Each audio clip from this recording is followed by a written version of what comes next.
আসসালামু আলাইকুম ভিউয়ার, সবাইকে অনেক অনেক স্বাগত জানিয়ে ভিডিওটি শুরু করছি। তো গতকালই আমি কিন্তু একটা ভিডিও দিয়েছিলাম যে 18তম শিক্ষক নিবন্ধন সার্কুলার প্রকাশ, শূন্য পদের ভিত্তিতে নয়। তো এই ভিডিওতে আমি বলেছিলাম যে যে কোনো মুহূর্তে হয়তোবা আগামী শনিবারই এই সার্কুলারটি প্রকাশিত হতে পারে। তো আপনারা জানেন মধ্যরাতে কিন্তু সার্কুলারটি প্রকাশ হয়ে গেছে। তো কালকের ভিডিওতে অনেকেই আপনারা কিন্তু বিরূপ মন্তব্য করেছিলেন যে আদৌ এই সার্কুলারটি প্রকাশ হবে কিনা বা আপনি কিভাবে জানেন, অনেক কমেন্ট ছিল সেখানে। যাই হোক, এখন বিদ্রূপ মন্তব্যগুলো আপনারা না করলে আসলে আমরাও ভিডিও বানাইতে অনুপ্রাণিত হই না। তো যাই হোক, আপনাদের মন্তব্য মাথায় রাখলাম। তো সার্কুলারটি প্রকাশিত হয়ে গেছে। তো এই সার্কুলারে আসলে পরিবর্তনগুলো কি কি হয়েছে এবং সুবিধাটা কি হয়েছে বা সুসংবাদটি কি হয়েছে সেই বিষয়ে একটু কথা বলবো সংক্ষেপে।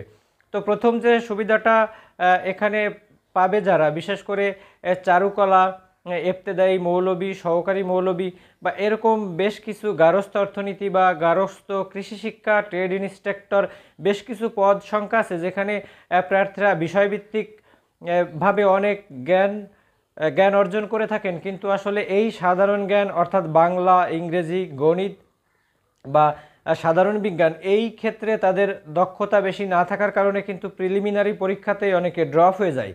তো এই প্রার্থীদের কথা মাথায় রেখেই কিন্তু এই প্রথম এনটিআরসি তাদের প্রিলিমিনারি পরীক্ষা কিছুটা শিথিল করেছে এবং এই প্রিলিমিনারি পরীক্ষায় পাশ করা কিন্তু অনেক সহজ হবে। এবার গতবার বা তার আগের বার বা গত কয়েকবার আমরা দেখেছি যে প্রতিটা ভুল উত্তরের জন্য 0.50 মার্ক কিন্তু কাটা যেত। অর্থাৎ আপনি দুটো যদি ভুল প্রশ্নের উত্তর করতেন তবে সঠিক মার্ক থেকে আপনাকে 1 মার্ক কেটে দেওয়া হতো। তো সেই ক্ষেত্রে এবার পরিবর্তন আসছে। পরিবর্তনটা হলো আপনার প্রতিটি ভুল উত্তরের জন্য 0.25 মার্ক কাটা যাবে। অর্থাৎ আপনি 4টা ভুল করার পরে আপনার প্রাপ্ত নম্বর থেকে 1 মার্ক কাটা যাবে। তো এটা নিঃসন্দেহে অনেক ভালো বিষয়, কারণ যেখানে আগে দুটোর জন্য 1 মার্ক কাটা যেত, এখন সেখানে আপনার 4টা ভুলের জন্য 1 মার্ক কাটা যাবে। তো এই সুবিধাটা আমার মনে হয় কাজে লাগাতে পারবেন আপনারা সবাই। তো যদি একটু পড়াশোনা আপনারা করেন, প্রিলিমিনারি টেস্টে আপনারা উতরিয়ে যাবেন। আর যে পরিবর্তনগুলো হয়েছে, বিশেষ করে লিখিত পরীক্ষায় বেশ কিছু পরিবর্তন আসতে পারে।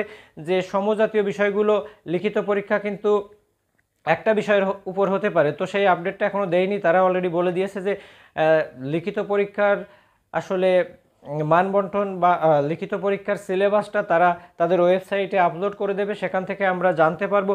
তো এই আবেদনটা শুরু হচ্ছে আসলে 9 ডিসেম্বর থেকে এবং 9 নভেম্বর থেকে, এবং আবেদনটা চলবে 30 নভেম্বর পর্যন্ত। অর্থাৎ আগামী বৃহস্পতিবার হয়তো 9 নভেম্বর সকাল 9টা থেকে আবেদন শুরু হবে এবং 30 নভেম্বর রাত 12টা পর্যন্ত আবেদন করা যাবে। তবে এখানে সতর্ক থাকতে হবে, তারা কিন্তু ওখানে বলেই দিয়েছে যে যদিও আমরা শেষ দিন পর্যন্ত টাইম রাখছি, তবে আপনারা যথাসাধ্য চেষ্টা করবেন যে নির্ধারিত সময়ের আগে আবেদনটা কমপ্লিট করতে। তো আমি এমনও দেখেছি 13তম নিবন্ধনের সময় আমি শেষের দিন আবেদন করতে গেছিলাম, তো ওরকম 12টা পর্যন্ত দেওয়া ছিল, কিন্তু শেষের দিন আমি মনে হয় 6:30 7টায় সন্ধ্যায় আবেদন করতে গেছিলাম, আমার আবেদনটা কিন্তু হয়নি, যার কারণে আমি 13তম পরীক্ষাটা দিতে পেরেছিলাম না।